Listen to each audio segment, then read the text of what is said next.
नमस्कार, स्वागत है आपका देवभूमि लाइव में। मैं हूं आपके साथ संगीता यदुवंशी। बुलेटिन की शुरुआत करेंगे देहरादून से, जहां पर विधायक राजकुमार को लेकर के कांग्रेस सख्त नजर आ रही है। कांग्रेस ने विधानसभा सदस्यता रद्द करने की मांग की है, तो वहीं उत्तराखंड विधानसभा अध्यक्ष को इस पूरे मसले को देखते हुए पत्र लिखा है। कांग्रेस छोड़ बीजेपी में शामिल हुए थे विधायक राजकुमार। फिलहाल पुरोला सीट से विधायक है राजकुमार, और इस पूरे मामले को देखते हुए अब कांग्रेस सख्त नजर आ रही है। बड़ी जानकारी आप तक पहुंचा रहे हैं। विधायक राजकुमार को लेकर के अब कांग्रेस सख्त है। कांग्रेस ने विधानसभा सदस्यता रद्द करने की मांग कर दी है। उत्तराखंड विधानसभा अध्यक्ष को इस पूरे मामले को देखते हुए पत्र लिखा गया है कांग्रेस द्वारा। तो वहीं कांग्रेस को छोड़कर बीजेपी में शामिल हो गए थे विधायक राजकुमार, जिसके बाद अब कांग्रेस ने ये फैसला लिया है। फिलहाल पुरोला सीट से विधायक है वो, और उन्होंने कांग्रेस छोड़कर बीजेपी में शामिल होने का फैसला लिया था, जिसके बाद से कांग्रेस अब सख्त नजर आ रही है। कांग्रेस ने विधानसभा सदस्यता रद्द करने की मांग की है। तो वहीं इसके साथ ही आपको बता दें, उत्तराखंड विधानसभा अध्यक्ष को इस पूरे मसले में पत्र लिखा गया है कांग्रेस द्वारा, जिसमें उन्होंने लिखा है कि राजकुमार की विधानसभा की सदस्यता रद्द की जाए।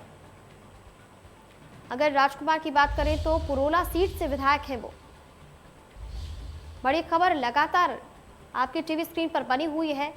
विधायक राजकुमार को लेकर के बड़ी जानकारी। कांग्रेस ने विधानसभा सदस्यता रद्द करने की मांग की है, और इसको देखते हुए उत्तराखंड विधानसभा अध्यक्ष को पत्र भी लिखा है, जिसमें सदस्यता रद्द करने की मांग की है, क्योंकि राजकुमार कांग्रेस को छोड़कर बीजेपी में शामिल हो गए थे।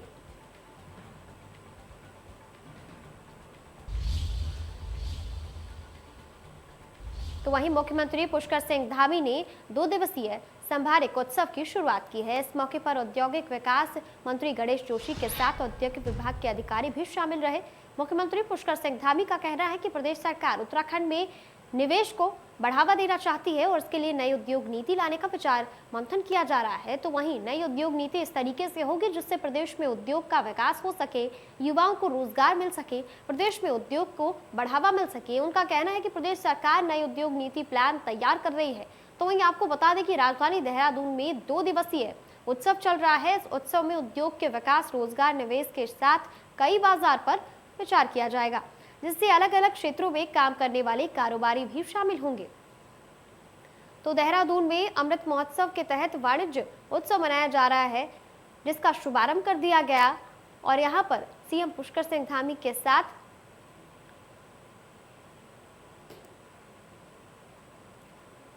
तो वहीं 2 दिन तक चलने वाले इस उत्सव में रोजगार को नए अवसर मिलेंगे, और इसके साथ ही अमृत महोत्सव के तहत ये मनाया जा रहा है वाणिज्य उत्सव।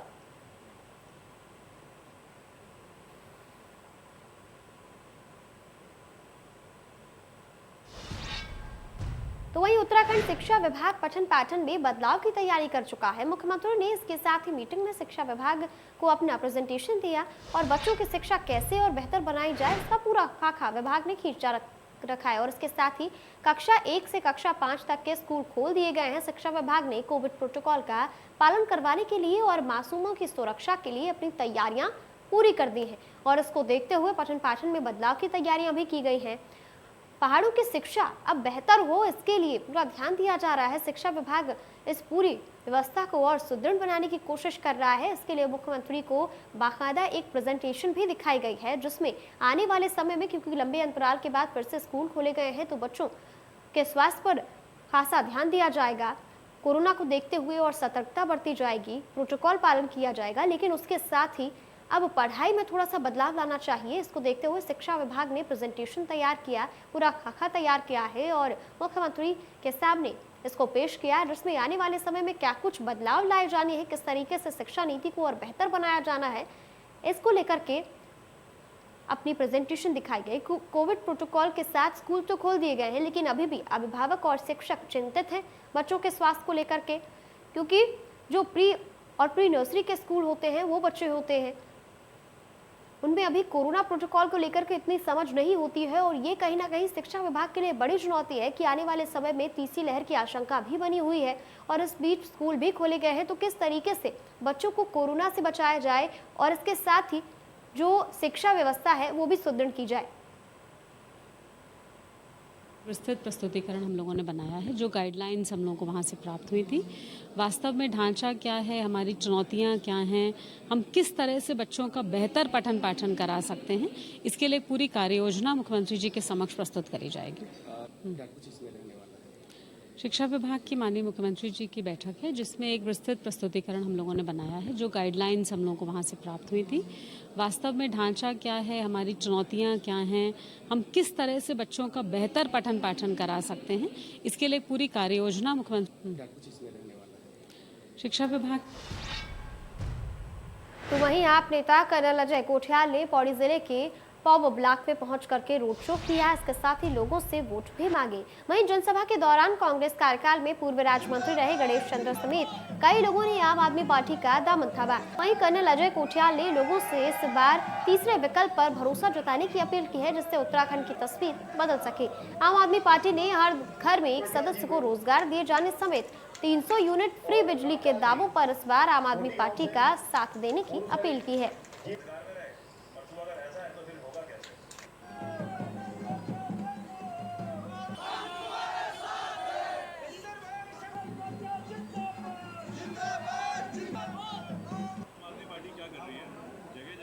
लोगों से मिलती है, लोगों को अपने काम करने के तरीके समझा रही है और लोग क्या चाहते हैं उन पॉइंट्स को लेकर के आ रही है, ताकि जो मैनिफेस्टो जो बनाया जाता है तो जनता की आवाज़ सुन के कैसे मैनिफेस्टो को हम प्रायोरिटी किस चीज़ को देंगे वो करा जाए। उसी उसमें आज हम यहाँ पाबू में आए थे, पहले भी कई बार आए हैं, लेकिन आज एक अलग प्रकार का जज्बा, अलग प्रकार का जोश जो हौसला पैदा करता है हम जैसे लोगों को भी, वो भी देखने को मिला। और फिर यहाँ पे जिस प्रकार से बारिश हो रही है और उसके बाद लोग इतने दूर से आकर के बैठे हुए हैं और आंख से आंख मिला करके देख रहे हैं, तो ऐसी चीज़ें तो बताती है कि आम आदमी पार्टी को लोग काफ़ी एक्सेप्ट कर रहे हैं।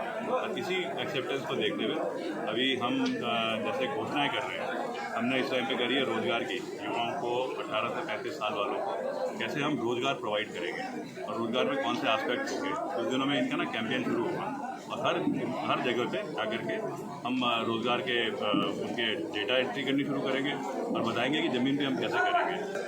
आम आदमी पार्टी एक जगह पे हमने ये बनाया कि हम उत्तराखंड में चुनाव लड़ेंगे।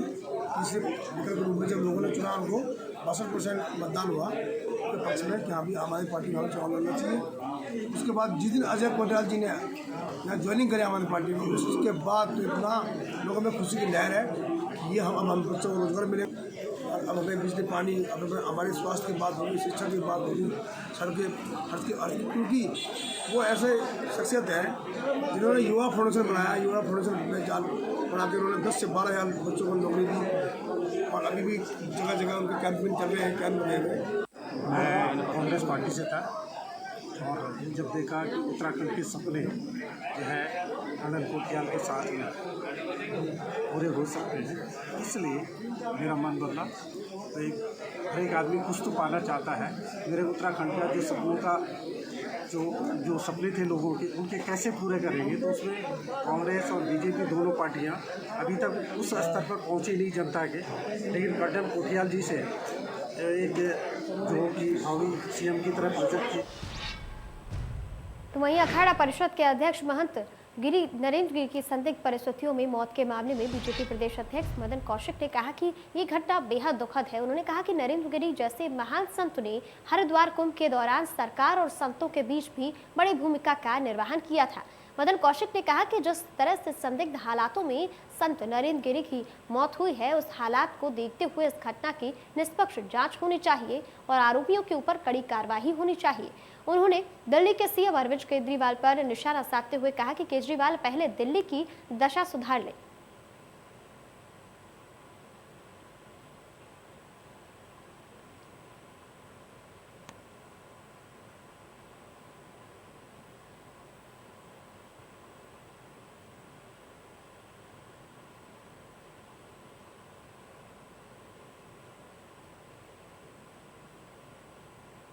तब उत्तराखंड की बात करें, दिल्ली में उन्होंने कौन सा बेरोजगारी भत्ता दिया, दिल्ली में कितने लोगों को रोजगार दिया, दिल्ली की 2.5 करोड़ जनता को क्या दिया है। मैं समझता हूं कि जनता के बीच में जनता का विश्वास जीतना ये राजनीतिक दल का कार्य होना चाहिए। भारतीय जनता पार्टी एक काडर बेस पार्टी है, हजारों लाखों कार्यकर्ता दिन रात जनता के बीच में, जनता के सुख दुख में उनके साथ खड़े हैं। और हम जनता के विश्वास जीत कर आगे बढ़ रहे हैं। क्या आप मानते हैं कि उन्होंने आत्महत्या करी होगी या जमीनी विवाद जो आत्महत्या के लिए उकसाने का मामला सामने आ रहा है? देखिए, ये सारा जांच का विषय है और जिस लोगों का उन्होंने नाम दिया उनको शायद पुलिस ने हिरासत में ले लिया है, लेकिन जो भी हो इस प्रकार की यदि कोई घटना होती है तो ये दुर्भाग्यपूर्ण है। जो भी दोषी है उसके खिलाफ कड़ी कार्रवाई सरकार को करनी चाहिए, ऐसा मैंने। तो वहीं अखाड़ा परिषद अध्यक्ष महंत नरेंद्र गिरी की संदिग्ध मौत के बाद हरिद्वार में उनके अनुयायियों में दुख की लहर है। अचानक घटी इस घटना से हर किसी को स्तब्ध कर दिया है। नरेंद्र गिरी से जुड़े अनुयायियों ने यहां सिटी मजिस्ट्रेट कार्यालय पहुंचकर अपना ज्ञापन सौंपा है और पूरी घटना की सीबीआई जांच की मांग की है। लोगों के अनुसार हरिद्वार में कई संत पहले भी इस तरीके से मारे जा चुके हैं, ऐसे में पूरी घटना की सीबीआई जांच जरूरी है। लोगों ने यूपी के मुख्यमंत्री योगी आदित्यनाथ से मांग की है कि जल्द से जल्द सीबीआई जांच की घोषणा की जाए।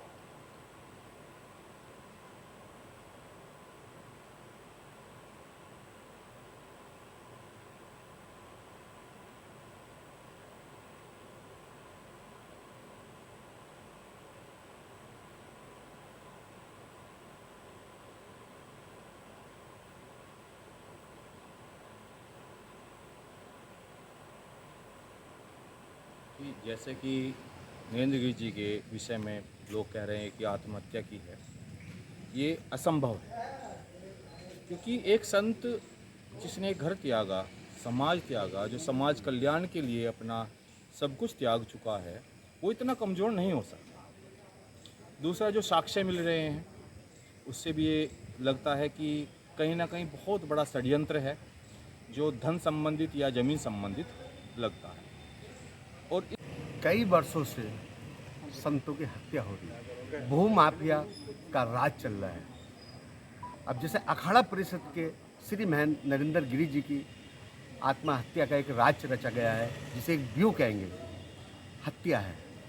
ये हमारे गले से बात नहीं उतर रही, ये वास्तव में हत्या है। उज्जैन के कुंभ में रसानंद जी की हत्या हुई, उसे भी आत्महत्या का इन्होंने एक वो दिया था कि दिल हम भाई हम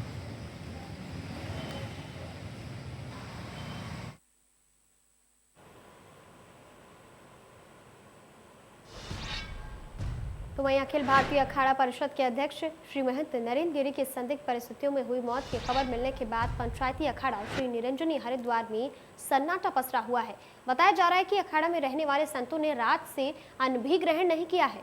अखाड़ा परिषद अध्यक्ष की संदिग्ध परिस्थितियों में मौत के चलते संत समाज में गहरा शोक है। हरिद्वार के भूपतवाला स्थित आवाहन अखाड़े के श्री महंत शिव शंकर गिरी महाराज ने कहा कि बीती रात 8 बजे ये दुखद समाचार मिला, लेकिन अखाड़ा परिषद अध्यक्ष के द्वारा आत्महत्या की खबर पर हमें विश्वास नहीं है।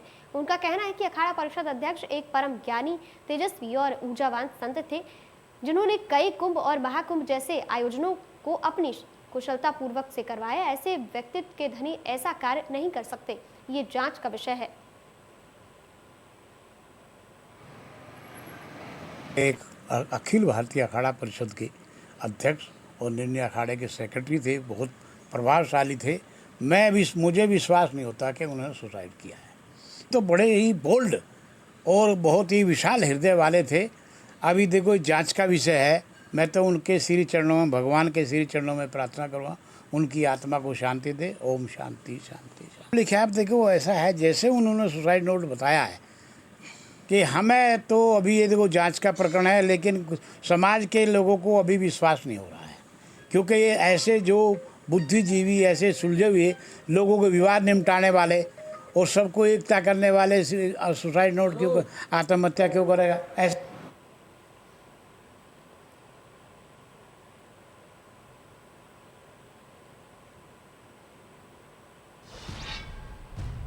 तो अब खबरों में आगे बढ़ते हैं, रुक करते हैं मसूरी का, जहां गलोगी पावर हाउस के पास मलबा आ गया। मसूरी देहरादून मार्ग पर लंबा जाम लग गया। इसके चलते करीब 1 घंटे के बाद इस मलबे को हटाया गया। बार बार रास्ता बंद होने से लोगों को परेशानी हो रही है। तो वहीं पहाड़ों के ट्रीटमेंट को लेकर शासन स्तर से अनुमानित बजट भी स्वीकृत किया जा चुका है। लोक निर्माण विभाग के अधिकारियों ने बताया कि पहाड़ के ट्रीटमेंट का काम बारिश के बाद शुरू किया जाएगा, तो वहीं सभी कागजी कार्रवाई की जा रही है। बता दें कि मसूरी देहरादून को जोड़ने वाले एकमात्र मुख्य मार्ग होने के कारण यहाँ पर हर समय दुर्घटना का भय बना रहता है और इसके साथ ही लोगों को भारी परेशानियों का सामना भी करना पड़ता है। बड़ी खबर मसूरी से आप तक पहुंचा रहे हैं, जहां पर गलोगी पावर हाउस के पास मलबा आ जाने से सड़क बाधित हो गई। लोगों को परेशानियों का सामना करना पड़ा। लंबे समय के लिए यहाँ पर जाम लग गया और ये समस्या बहुत आम है। पहाड़ों के ट्रीटमेंट के लिए जो कागजी कार्रवाई है वो हो चुकी है, लेकिन इसके लिए बजट भी पारित हो गया है, लेकिन काम अभी शुरू नहीं हुआ है। ये एकमात्र मार्ग है जो मसूरी से जोड़ता है आसपास के क्षेत्रों को और यहाँ पर आए दिन इस तरीके से मलबा इकट्ठा हो जाता है, जिसके चलते लंबा लंबा जाम लग जाता है और लोगों को खासी परेशानियों का सामना करना पड़ता है। तो वहीं उत्तराखंड में कोरोना काल के बाद 1 से 5वीं तक के स्कूल खोल दिए गए हैं। आज कोरोना गाइडलाइंस के साथ बच्चों ने स्कूल में एंट्री ली, तो वहीं 1.5 साल बाद स्कूल खुलने से बच्चों के मन में उत्साह देखने को मिला है। छात्रों और अध्यापकों का कहना है कि कोरोना का डर तो सता ही रहा है, लेकिन स्कूल बंद होने से बच्चों की पढ़ाई में काफी नुकसान हो गया है। लंबे अंतराल के बाद 1 से 5वीं तक के स्कूल खोले गए हैं। बच्चे फिर से स्कूल आने लगे हैं, लेकिन इस बीच कोरोना नियमों का सख्ती से पालन किया जाना है। अभिभावक और अध्यापक दोनों ही चिंतित हैं, क्योंकि बच्चे अभी छोटे हैं और कोरोना नियमों को किस तरीके से पालन करवाना है ये एक समस्या है, बड़ी चुनौती भी है। तो वहीं ये भी कहना है दूसरी तरफ कि शिक्षा भी जरूरी है और लंबे समय से स्कूल बंद चल रहे थे, जिसके चलते पढ़ाई बाधित हो रही थी।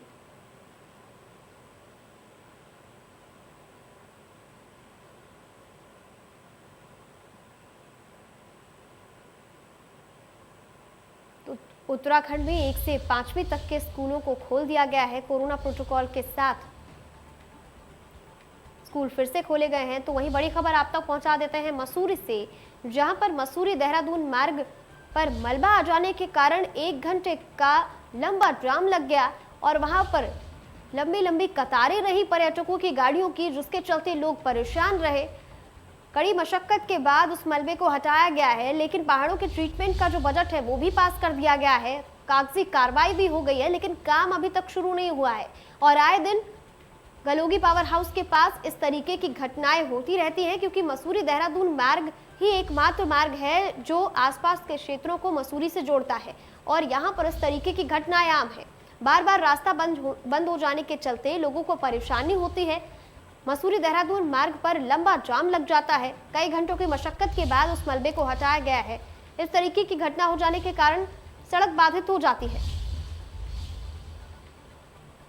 तो अब रुख करते हैं पौड़ी का, जहां पर आज से सभी प्राइमरी स्कूलों को कोरोना प्रोटोकॉल के साथ खोल दिया गया है। स्कूल में सभी बच्चे मास्क पहनकर आए हैं, तो उसके साथ ही कोरोना से बचने के लिए थर्मल स्क्रीनिंग और हैंड सैनिटाइजेशन भी किया जा रहा है। कोरोना के बाद स्कूल खोलने से बच्चों में काफी उत्साह देखने को मिला है। तो वहीं स्कूल प्रशासन का कहना है कि कोरोना से बचाव के हर तरीके का पालन किया जा रहा है।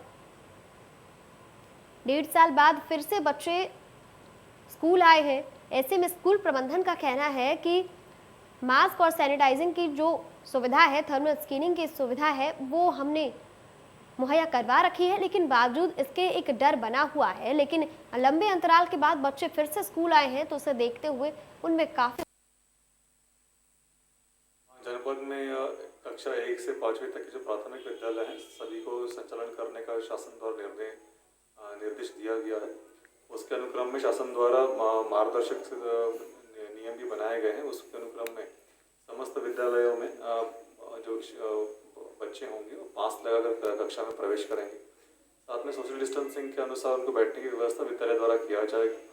विद्यालय में जितने भी कर्मचारी, टीचर्स और अन्य जो शिक्षणेतर कर्मचारी हैं उनको सभी को वैक्सीनेशन करना अनिवार्य रहेगा। साथ में जो भी गाड़ी संचालन होती है बच्चों की लाने ले जाने के लिए बसेस वगैरह का इस्तेमाल किया जाता है ट्रांसपोर्टेशन के लिए, उसको भी तो फिलहाल के लिए देवभूमि लाइव में इतना ही, लेकिन प्रदेश से जुड़ी तमाम बड़ी खबरों के लिए बने रहिए हमारे साथ। देखते रहिए इंडिया न्यूज़ उत्तर प्रदेश उत्तराखंड।